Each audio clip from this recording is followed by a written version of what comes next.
In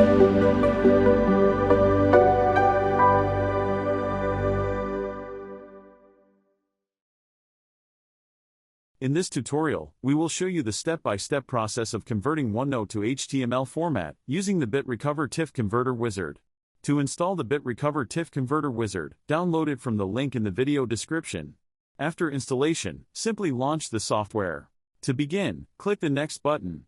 This tool provides users with select file or select folder options. Users can choose either one of the available options. Click Next. Check on checkbox to select the folder that you want to export. Click Next. Saving option allows you to save the file in your desired format for conversion. Let's select XLS option for this tutorial. The destination path section allows you to specify the destination folder where the selected file will be exported. After selecting the destination path, it's time for the conversion process. Simply click the Convert button, and the conversion process will begin.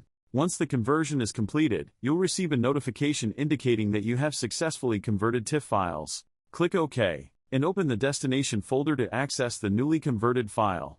And that's it for this video. Thank you for watching.